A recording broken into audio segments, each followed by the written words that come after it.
Welcome to the Secret Underground Laboratory Recovery and Salvage, where rude mechanicals do magic. Hello, I'm Bronze Age, Director of the Secret Underground Laboratory Recovery and Salvage. And today we're at the BF bench with a $1 nightstand, which is not actually broken, it's just showing its age. The story on this nightstand goes back to the late 1940s, when a newlywed couple moved into a rented house that was filled with secondhand furniture, and they needed a nightstand to go beside the bed. So the young bride went down to some department store where she found this piece for the price of $1.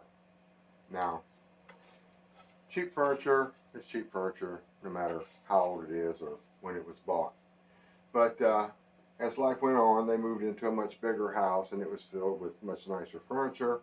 But she could never bring herself to get rid of her first piece of new furniture. So it has now become a family heirloom, and it's in the hands of a granddaughter now. And she wants it put back to where it won't be quite so wobbly, and that's what we're going to do today. The construction is about as simple as it can get. The drawer guides are just these cleats with grooves in the sides of the drawer. It's put together with this bead board, which is actually two pieces of tongue and groove paneling. The bottom shelf is set in a shallow groove, and the front kick panel is in a rabbet right here. And that is basically the only joint which is keeping this whole thing square. And because these nails, which the whole thing is held together with nails, there may have been some glue when it was new, but that's all long since given up.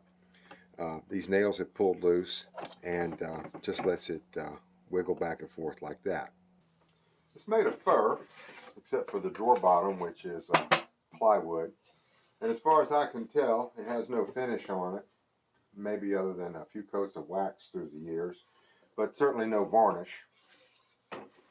The plan is to put some bracing and some blocks on the inside here on the bottom, which will make this whole thing nice and rigid and keep it together for the next 70 or 80 years.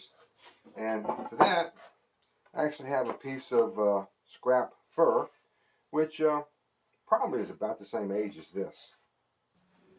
First, I need to get it back to its original dimensions. Projects like this give me a chance to use up the ratty wood, which otherwise would just be a total waste.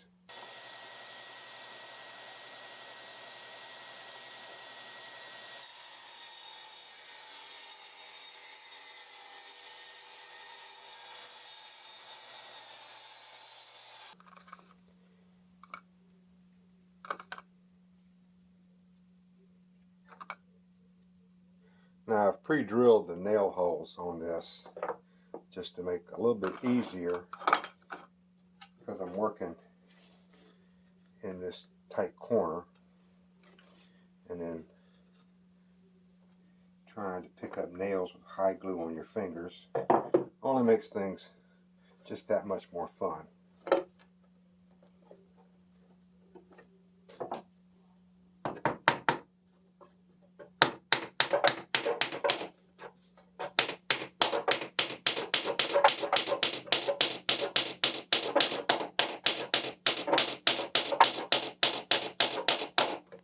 Now these nails are basically just clamps that stay in place forever.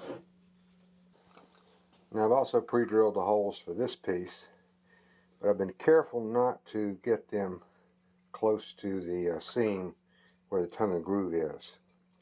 And sometimes you'll see boards like this on the sides have been glued up, edge glued. You want to watch out for that as well, because a nail through a glue seam will definitely take it apart.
Well, that feels pretty stout. I figure probably in 5, 10, maybe 15 years, somebody's going to be looking at this thing, turn it over and see all that work and say, gee, they really knew how to make them back in the old days.